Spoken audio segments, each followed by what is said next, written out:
जय श्री राम मेरे सभी हिंदू वासियों को।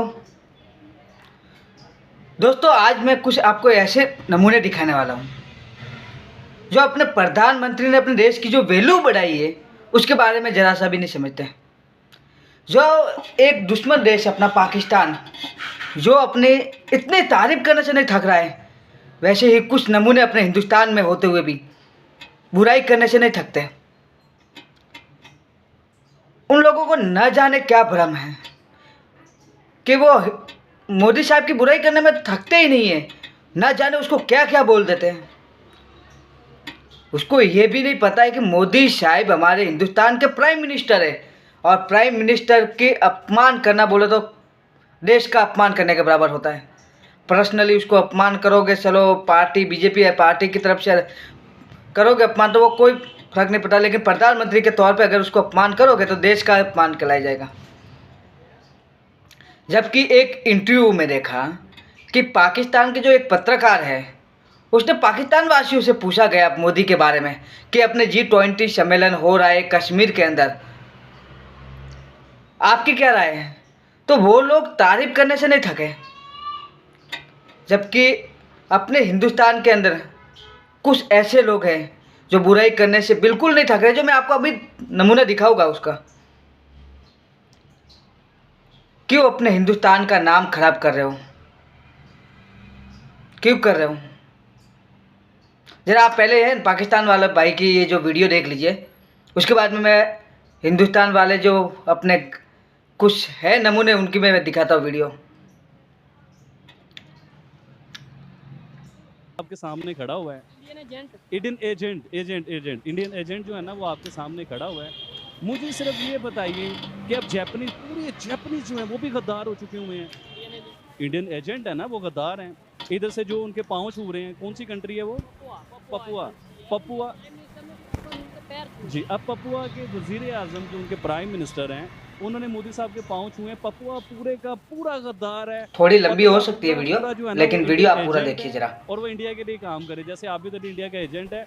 आबिद अली ने इंडिया के लिए क्या मजा आएगा आपको इस वीडियो में। मोदी साहब के लिए सच पता चलेगा कि अपना दुश्मन देश भी कैसा गुण गा रहा है। जी सर, वो प्रोटोकॉल मैं आपको बताता हूँ। ऑस्ट्रेलिया में जब मोदी इनसे अपने भारतवासियों को कुछ सीखना चाहिए। हाल, और उधर बहुत बड़े बड़े लोग बैठे हुए हैं, और उधर उन्हें ऐसा प्रोटोकॉल मिला कि आसमान पे मोदी लिखा हुआ है, और मोदी साहब क्या कह रहे हैं कि वो है इंडिया। आप समझें यार, उन्होंने अब डेवलपमेंट के हवाले से बात करते हुए बोला है, और ऑस्ट्रेलिया के प्राइम मिनिस्टर ने जो स्टेटमेंट की है इंडिया के प्राइम मिनिस्टर के बारे में, वो आपने शायद सुनी होगी। उन्होंने बोला है मोदी, प्राइम मिनिस्टर मोदी थी बॉस, उन्होंने बॉस बोला है। तो इसका मतलब ऑस्ट्रेलिया भी इंडियन एजेंट, ऑस्ट्रेलिया के प्राइम मिनिस्टर इंडियन एजेंट, बिल्कुल। जापान के प्राइम मिनिस्टर इंडियन एजेंट, इसके अलावा पपुआ के प्राइम मिनिस्टर तो बिल्कुल पक्का रहा के एजेंट। पूरी दुनिया इस टाइम रहा की, और वो मोदी साहब के एजेंट बन चुके हैं, इंडियन एजेंट हैं। तो आबिद अली के ऊपर तो पहले ही थप्पा लगाया है। और आप करते क्या हो, जो इंसान आपको एक सच्चाई की तरफ लेके जा रहा है, एक सच बताना चाह रहा है, मुझे अरे पूरा वर्ल्ड जो के नमन कर रहा है आज मोदी साहब को, अपने मुल्क को जो 5वें स्थान पे इंडिया को ले गया भारत को। ये बात सच है जी, वो एक कंट्री तरक्की कर रही सलाम है। तरक्की कर रहे हैं। तो आप मुझे बुरा भला कहोगे, आप मुझे मारोगे पकड़ के, आप सड़कों पे रोक लोगे मुझे, तो अभी फिर वही बात है कि मैं सारी बातें नहीं करना चाहता हूँ। ये बताएं, बड़ा एक इंटरेस्टिंग सा सवाल है, देखने वालों के लिए भी आप कमेंट में ज़रूर बताइएगा। और आपसे भी ये सवाल है, देखें दुनिया के बहुत से कंट्री हैं डेवलपमेंट की तरफ जा रहे हैं। चाइना की बात करें, डेवलपमेंट पूरी दुनिया मानती है, और बहुत से ऐसे कंट्री हैं, रशिया की बात करें, जो डेवलपमेंट की तरफ जा रहे हैं या डेवलप्ड हैं। लेकिन जिस तरीके से इंडिया का या इंडिया के प्राइम मिनिस्टर का इमेज बेहतर हो रहा है, दुनिया तारीफ कर रही है, मुझे ये बताएं कौन सा इस टाइम प्राइम मिनिस्टर है या हेड ऑफ स्टेट है जिसकी इस तरीके से कभी किसी कंट्री की तरफ से तारीफ नजर आती है, कभी किसी के। मुझे बताएं, अभी यूएस के प्रेसिडेंट ने पता क्या स्टेटमेंट? नहीं, मुझे सिग्नेचर चाहिए। आप बहुत हाँ, ये मैंने सुना, ऑटोग्राफ मांग रहे हैं मोदी साहब को। क्या पॉपुलर हैं यार वो।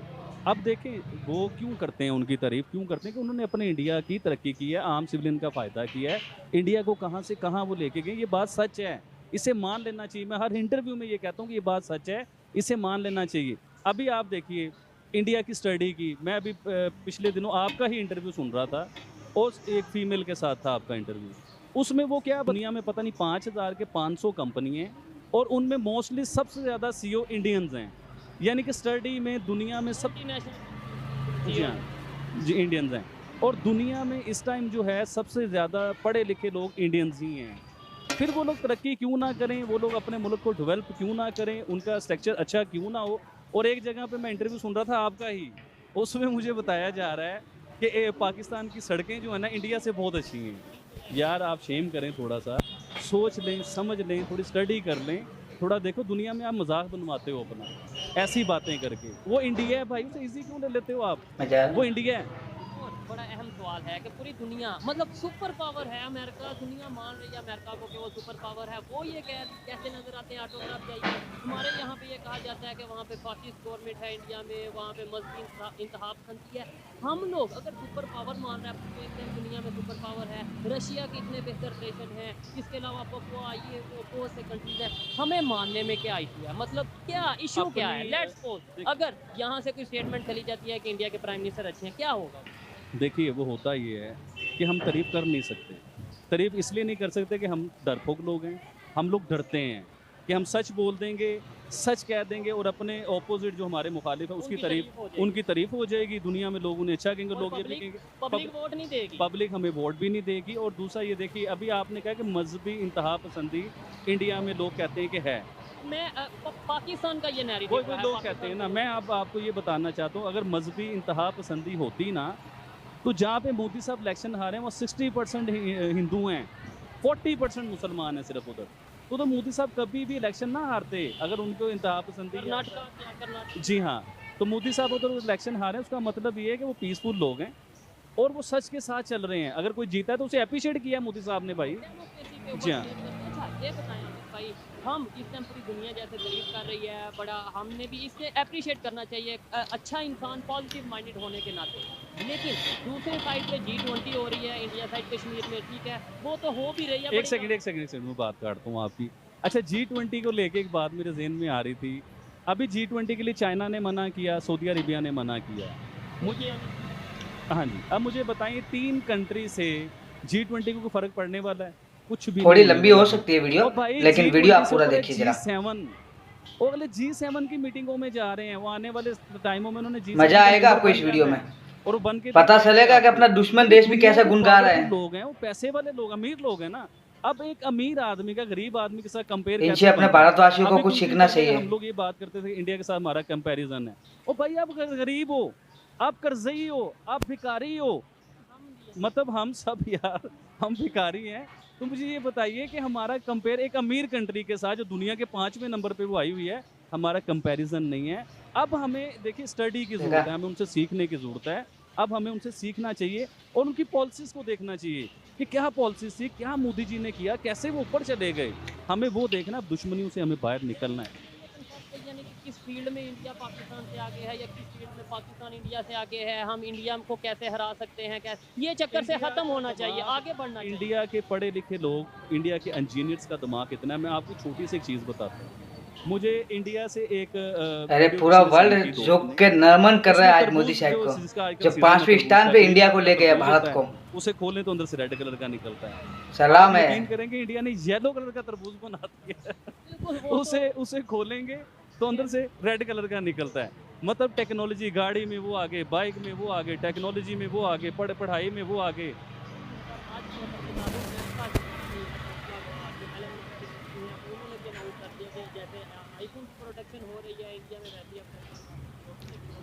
देखिए, मैंने आपको ना पहले भी बताया था कि आने वाले टाइमों में इंडिया चाइना से ऊपर जाएगा। ये मेरी बात आप लिख लीजिएगा। ये कितना टाइम लगेगा? चलिए ये सर मेरे ख्याल से और बहुत ही हम लोग दूर भी कर दें तो 5 साल का बता रहा हूँ मैं आपको, 5 से 7 साल। अब चाइना के आगे कैसे निकलेगा वो मैं आपको बताता हूँ। तो पहले यही बात का डर तो नहीं है जिसकी वजह से वो सर ये गेम ही यही हो रही है। आप समझिए ना बात को, दुनिया में सबसे ज़्यादा डॉलर चाइना में उतरता है, सारे डॉलर चाइना में आते हैं दुनिया में, क्योंकि बिजनेसमैन है, प्रोडक्ट बनाते हैं। इंडिया 40% प्रोडक्ट बनाने लग गया हुआ है दुनिया की। और अभी देखें जैसे बड़ी बड़ी कंपनी है, मर्सिडीज़ हो गई, आईफोन, एप्पल हो गया, इस एलन मस्क, हाँ, इसके अलावा और ऐसी कंपनी जिनके हमें नाम भी नहीं पता, जिनके बारे में हमें पता ही नहीं है, वो सारी कंपनियां चाइना को छोड़ के इंडिया में आना शुरू हो गई हुई हैं। इसकी वजह क्या हो सकती है आपके ख्याल से? मतलब चाइना इतने टाइम से नेशन पर रखे हुए है, प्रोडक्शन कर मैं रहा है, आपको और बताता सुनने में ये आया है कि जितनी सस्ती प्रोडक्शन चाइना में हो रही है, जितनी सस्ती प्रोडक्शन चाइना में कहीं शायद आप इंडिया कर नहीं देखिएगा, पाएगा। मैं सर बिजनेस कर रहा हूँ। मेरे पास कस्टमर सस्ती आइटम को नहीं पकड़ता, वो क्वालिटी को पकड़ता है। चाइना आपको भी पता है कि आर्टिफिशियल है, मतलब कोई भी चीज़, आप भी पाकिस्तान में रहते हो, हमारे रिसेंटली कुछ साल पहले हर चीज़ चाइना की थी, माचिस भी चाइना की होती थी, हर चीज़ चाइना की आज तकरीबन। थोड़ी अभी लंबी हो सकती है वीडियो, 20% कुछ लेकिन चीज़ें वीडियो हम आप लोग पूरा अपनी, देखिए जरा। कर रहे हैं, चाइना से थोड़ा सा पीछे आ रहे हैं। तो अब इसी तरह ही इंडिया मजा बनाता है आएगा कोई आपको इस चीज़, वीडियो में, उसमें क्वालिटी देता है, पता चलेगा कि quality अपना की game दुश्मन है। देश भी चाइना का कैसे आपको गुन गा पता रहा है, है। तो बल्ब भी लोगे तो वो फ्यूज हो जाता है। तो इंडिया एक क्वालिटी इनसे अपने भारतवासियों को कुछ सीखना चाहिए।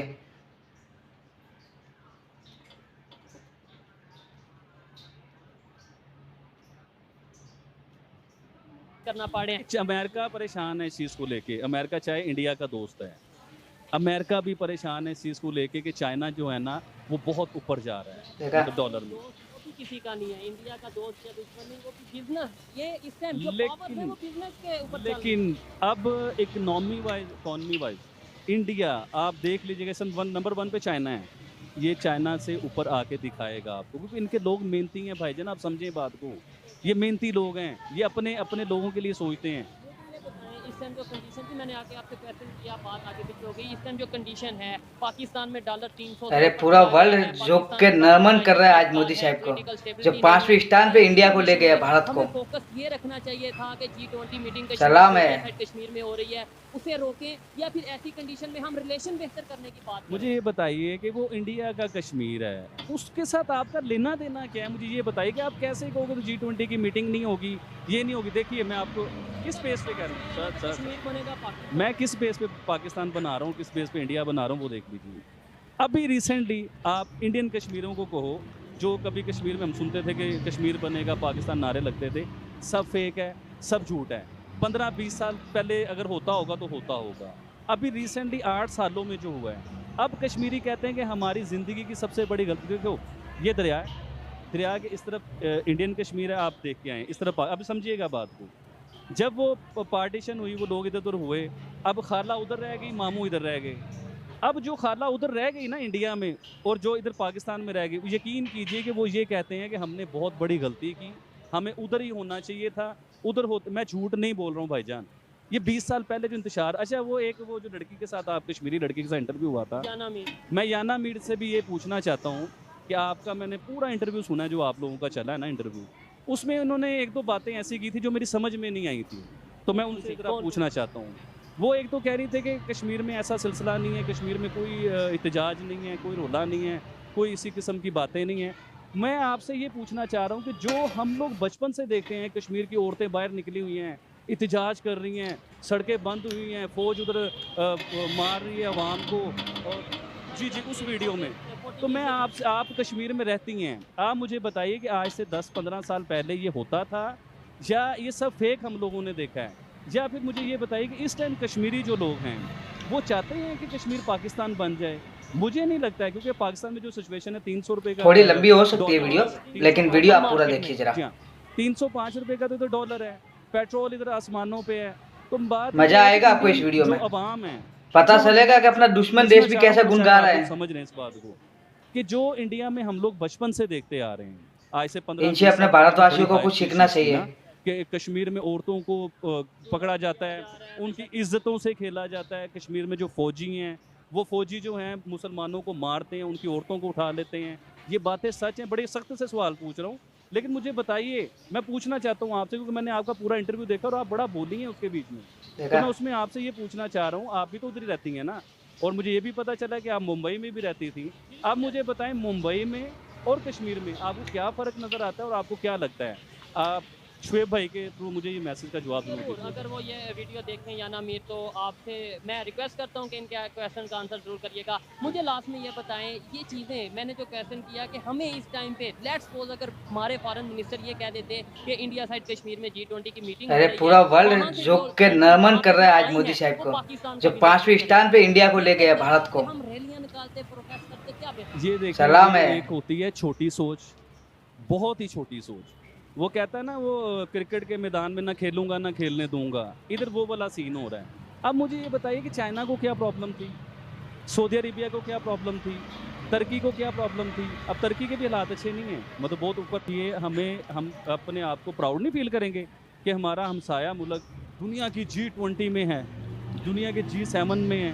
हम मतलब हो जाएगा ना, मीटिंगें हो रही हैं, जैपनीज़ उन्हें प्रोटोकॉल दे रहे हैं, जैपनीज़ उनके आगे पीछे हो रहे हैं, आने वाले टाइमों में हो जाएगा भाईजान, मीटिंग तो अटेंड कर रहे हैं ना। आबिद भाई बड़े एनर्जेटिक लग रहे हैं यार, बड़ी ऐसे मतलब मुझे ऐसे लग रहा है कि बहुत ज़्यादा एनर्जी है इनके अंदर, क्या वजह है वो मैं आपसे पूछता हूँ। लेकिन जो आपने बात की है कि भाई फॉरेन मिनिस्टर जो बिलावल भुट्टो साहब हैं, कश्मीर में जाके रैली करने के बजाय मैं ये कहना चाहता हूँ कि उन्हें चाहिए था कि G20 के जो मेंबर इंडिया में आए हैं उन्हें इन्वाइट करते। अगर हमने वाकई कश्मीरियों के लिए कुछ किया है तो हम कहते हैं कि भाई ये देखें आपने वहाँ का भी विजिट किया है, अब हमारे कश्मीर में भी आए, जी। देखें हमने कितनी डेवलपमेंट किया, दूध का दूध पानी का पानी हो भाई, जाए। कभी भी नहीं दिखाएंगे कि इंडिया के कश्मीर में क्या हो रहा है, सिर्फ वो दिखाएंगे कि औरतें जो है सड़कों पे बैठी हुई हैं, उनके दुपट्टे छीन लिए गए हैं, फौजी उनके घरों में घुस गए हैं।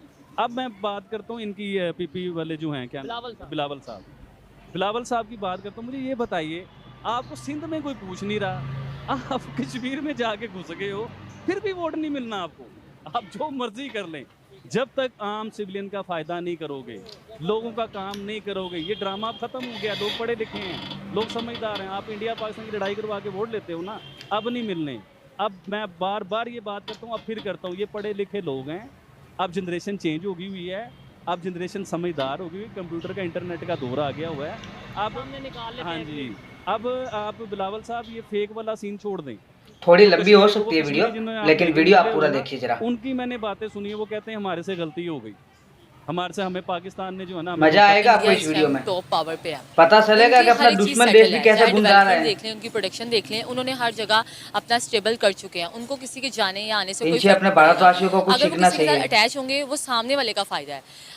अभी मैं आपको रिसेंट बताऊँ, यूएस के जो हैं सदर बाइडन ने भी कहा है, उनसे ऑटोग्राफ मांगा नरेंद्र मोदी साहब से, और उन्होंने बाकी सिटीज़ को कहा कि इनके साथ ताल्लुकात बेहतर करें, इसमें आपका ही फ़ायदा है। आप ही देखिए, इतने बड़े वो सदर हैं, उन्होंने इतनी बड़ी बात कह दी है, तो जाहिर बात है वो इस टाइम टॉप लेवल पे नरेंद्र मोदी साहब जा रहे हैं, और उनकी क्रिएटिविटी, उनका हैंडल करना, चाय वाले तो लोग उनको कह देते हैं, लेकिन हमने ये नहीं देखना, हमने देखना है वो संभाल किस तरह रहे हैं, उनके टेक्निक्स लेने चाहिए, सोचें वो किस तरह से इतना ग्रो कर गए हैं। आगे हम देखें, कुछ साल पहले हम आगे थे, वो पीछे थे, अब वो हमसे 20 साल आगे चले गए हैं। हमें उधर तक जाने के लिए 20 से 30 साल चाहिए, और किसको पता है कल किसने देखा, ठीक है। यहाँ पर तो है आपस के इख्तलाफात ही नहीं ख़त्म होते। बेसिकली जो है वो अपनी हुकूमत अरे को नहीं पूरा छेड़ते, वर्ल्ड अगर उनके जो इख्तलाफात के भी हैं वो साइड पे हैं, वो डिस्कशन उसकी साइड पे होती है, लेकिन जो अपनी क्रिएटिविटी है, अपनी हुकूमत को फ़ायदा पहुँचाना है, अपनी आवाम को फ़ायदा पहुँचाना है, वो उधर से हिलते नहीं हैं। नरेंद्र मोदी साहब की ये बहुत अच्छी बात है कि वो सबसे भी हों, लेकिन उनसे बना के रखते हैं। क्यों? उनको अपने मुल्क का फ़ायदा चाहिए। अब देखिए, पाकिस्तान ने बोला था इस्लामिक कंट्रीज़ को कि G20 समिट का जो कि जम्मू कश्मीर श्रीनगर में होने जा रहा है, इसका बायकॉट करे, लेकिन उसके बावजूद भी जो है OIC के जो मेंबर हैं उन्होंने कश्मीर में होने वाले इस इवेंट को जो है वो अटेंड किया है। तो इस पर इंडिया हमारा मजाक उड़ा रहा है कि पाकिस्तान के मुंह के ऊपर एक ज़ोरदार तमाचा है कि इस्लामिक कंट्रीज़ को पाकिस्तान ने बायकॉट करने का कहा, लेकिन उसके बावजूद भी सबने अटेंड किया इसको। बिल्कुल इसी तरह से है। अब ये बात इस तरह से ये पता चलती है कि उनको ज़रूरत ही नहीं है। हमारे आपस में इख्तिलाफात इतने हैं, जो शाइन है लोग उसके साथ हो जाते हैं, लेकिन हमें थोड़ा सा यहाँ ना समझदारी से काम लेना होगा। हमें थोड़े से ताल्लुकात बेहतर बनाने होंगे, आपस के इख्तिलाफात ख़त्म करें। अभी सिर्फ आप अपने मुल्क को बेहतर करने का सोचें, यहाँ की इकॉनमी को, तो उसके लिए कोई इतना इशू नहीं है। हम इख्तिलाफात गैर मुस्लिम से अलग हैं, वो एक अपना सेपरेट रखें। जो हमारी तिजारत है, जो कारोबार है, उसके लिहाज से हमने हमेशा एक ही मुद्दे पर बात की कि नरेंद्र मोदी जो है वो एंटी मुस्लिम है, एंटी इस्लाम है, लेकिन अभी आपने खुद ही बोला कि तमाम इस्लामिक कंट्रीज़ के साथ उन्होंने बना कर रखी हुई है। अगर उन्होंने तमाम इस्लामिक कंट्रीज़ के साथ बना कर रखी हुई है तो वो एंटी मुस्लिम या एंटी इस्लाम कैसे हो गए? ये है कि कुछ बीच में बातें हो भी सकती हैं, लेकिन मैं फिर अगेन कहूँगी नरेंद्र मोदी साहब जो हैं बड़ा अच्छी तरीके से चलते हैं, बड़ा स्मार्टली जो है वो चलते हैं। वो हर एक से बना के इसलिए भी रखते हैं, ज़ाहिर बात है उन्होंने अपनी पॉपुलैरिटी भी शो करवानी है, अपने कंट्री की भी, जो इतना पीछे चले गए थे हर एक लिहाज से, उन्होंने अपनी आवाम को भी आगे लाना है, वहाँ के टैलेंट को भी। तो वो किसी को डिनाई नहीं करते हैं, वो हर एक को अप्रिशिएट भी करते हैं, और दूसरों की बात सुन के उसका इतना एग्रेसिव भी नहीं होते, वो टाइम पर उसका जवाब देते हैं। इसीलिए ये एक स्मार्ट उनका तरीका है चलने का, कि सबको लेके भी चलना, थोड़ा अगेंस्ट भी हैं तो वो इतना जाहिर नहीं करते। आपको नहीं लगता हमारे सियासतदानों को इंडिया के सियासतदानों से कुछ सीखने की ज़रूरत है? बिल्कुल ऐसे ही, इसमें कोई आपको बुरी बात नहीं है। मैं भी यही कहती हूँ, क्या ऐसी उनकी टेक्निक्स हैं, क्या टिप्स हैं, क्या वो आपस में कम्युनिकेशन करते हैं, थोड़ा सा तब पता चलेगा जब हम उनके अंदर जाएंगे। ठीक है, आप थोड़ा सा बेहतरी लाने के लिए किसी के साथ वैसे बातचीत कर लें, उनकी कोई